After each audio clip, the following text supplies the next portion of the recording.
Have you ever felt a silent ache deep in your bones, a weariness that whispers you're running on empty? It's a particular kind of exhaustion, not from striving, but from an invisible drain, a quiet leakage of your most precious resource, your time, your energy, your very essence. It's the feeling of having poured yourself into so many wells, only to find them dry, or worse, to realize they were never meant to hold the precious waters you offered. For a long time, we are taught, or perhaps we instinctively believe, that generosity of spirit is boundless. We offer our ear, our shoulder, our advice, our presence, sometimes to the point where our own cup becomes entirely empty. We reach out again and again, hoping to bridge gaps, to mend perceived breaks, to ignite warmth where there seems to be only a chill. We invest our hours, our emotional labor, our genuine care into connections that, in hindsight, felt like pulling a heavy weight up a steep hill, alone. There's a quiet expectation, a hopeful yearning that our giving will somehow be met, if not in equal measure, then at least with an appreciative understanding, a reciprocal flicker of effort. But often, it isn't. Perhaps you've experienced this in friendships where you're always the one initiating, the one reaching out, the one offering comfort. Or in family dynamics where your boundaries are perpetually tested, and your emotional bandwidth is treated as an endless resource. Maybe it's in professional circles where your generosity is mistaken for availability, your kindness for weakness.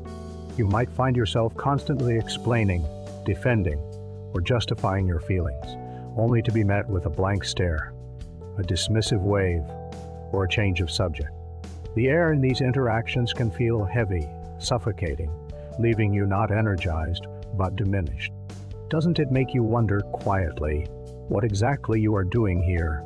What purpose does this serve, beyond depleting your own reserve? There comes a moment, often not a sudden flash, but a slow, unfolding dawn. It begins with a tiny whisper of doubt, then a gentle nudge, and finally, a resounding realization that vibrates through your entire being. It's the profound, sometimes painful, understanding that not everyone in your life deserves the sacred currency of your time, your focused attention, your boundless empathy. This isn't about judgment or condemnation of others. It's a sacred act of self-preservation. It's about recognizing that some connections, despite your best intentions, are simply not designed to be reciprocal. Some individuals, for reasons entirely their own, are unable or unwilling to meet you at the depth you naturally offer. And that in itself is a truth we must learn to accept, not just intellectually, but deep within our heart. This realization can feel like a jolt at first, perhaps even bringing a wave of guilt. Have I been selfish? Am I abandoning someone? But as the initial discomfort subsides, a strange sense of liberation begins to bloom. It's the quiet courage to acknowledge that your time is not an endless wellspring for everyone to draw from freely. It's the understanding that your emotional energy is a finite resource, meant to be nurtured and directed toward spaces that genuinely nourish your soul, not drain it. You begin to see clearly where your efforts have been truly appreciated, and where they have been taken for granted, or simply misunderstood. This journey inward allows for a profound healing. You start to reclaim pieces of yourself you didn't even realize you had lost. The hours once spent anxiously checking your phone for a reply, or mentally rehearsing difficult conversations, are suddenly freed. You learn to say no, not with apology, but with a quiet, firm certainty.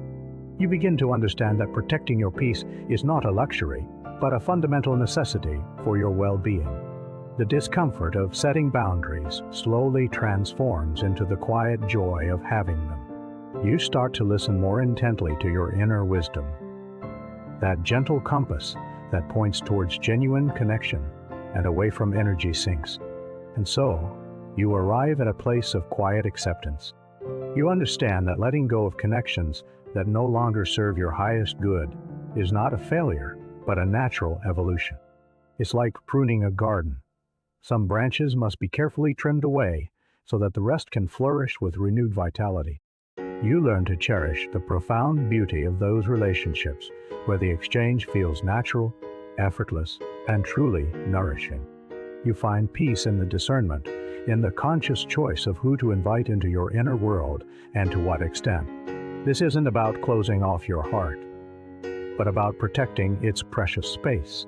It's about cultivating a life where your deepest self is honored, where your energy is respected, and where your time is truly yours to bestow upon those who truly appreciate its sacred worth. And in that quiet acceptance, you find a profound, lasting peace that emanates from within.